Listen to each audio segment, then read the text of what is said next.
Okay, so let's increase the security level to the highest security, which is fairly secure. So sometimes it can be bypassed, sometimes it can't be bypassed.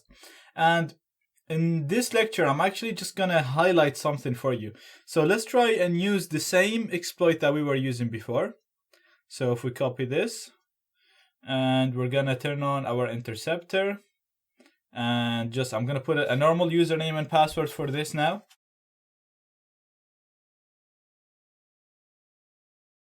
And then we're gonna intercept it here and modify it like we did in the previous video.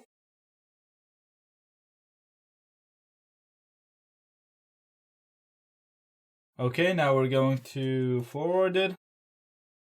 And as you can see, it's telling us there is a bad username and password. So obviously this is more secure.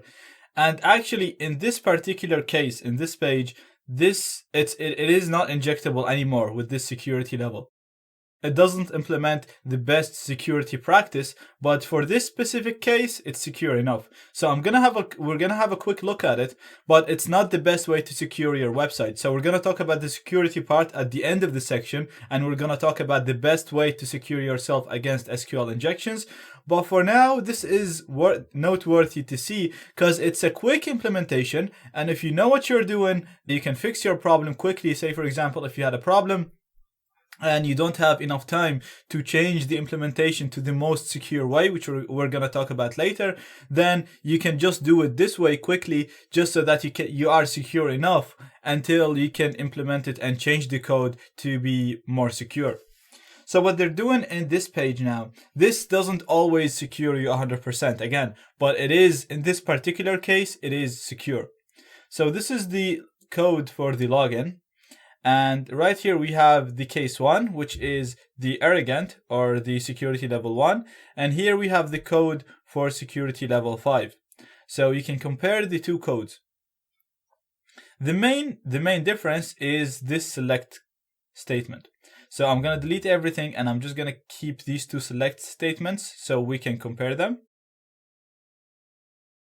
Okay, so you can see here in the not very secure statement, it selects star from accounts where the username is $username and the password is $password. So basically, whatever you input in the text boxes for the username and the password is being directly used in here. Now, there was client-side filtration and we were able to bypass that using the proxy. So whatever we input in the proxy was being substituted in here. So we could modify the code by setting the username is equal to, or 1 is equal to 1, and then we added a comment.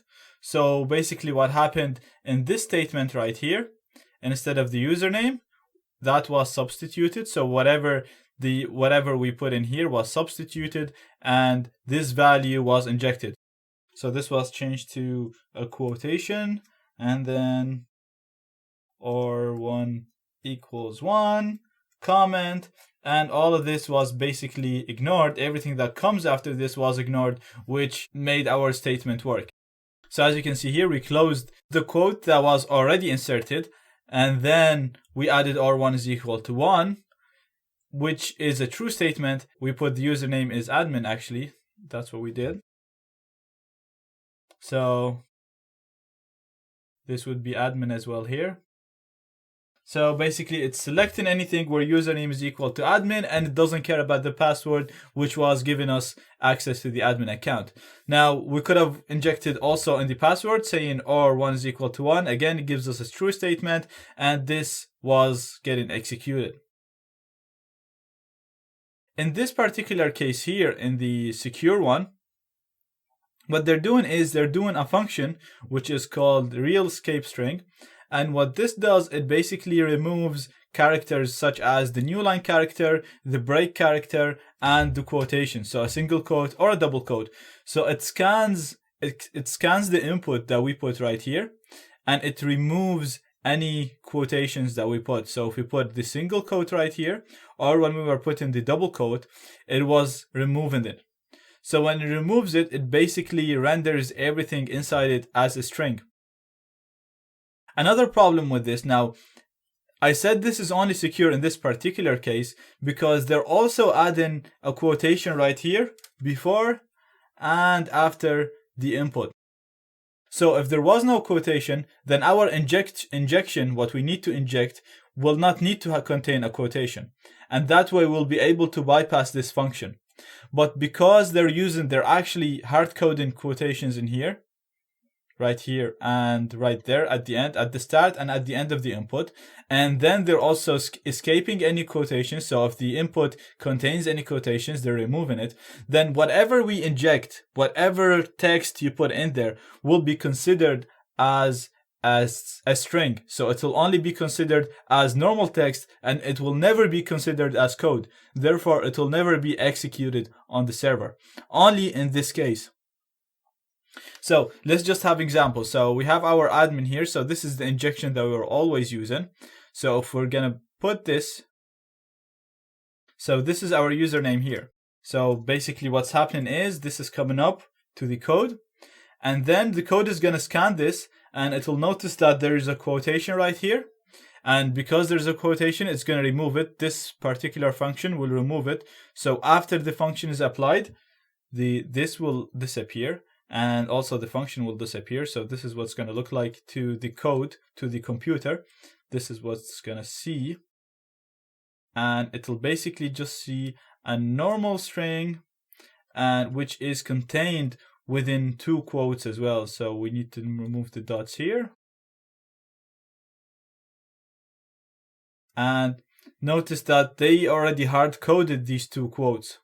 So because of that, our injection will never work. Now, if they didn't include these codes, if they didn't hard code them here, if they didn't exist, even though they use the function, this injection will work.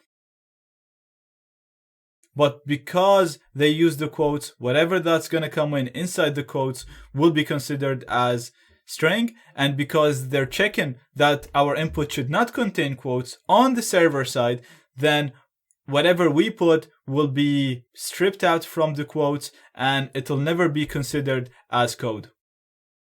Again, this isn't the best way to secure your website. I'll explain the best way at the last lecture of this section, but this is a good way to temporarily secure your website if you didn't have time to implement the proper procedure.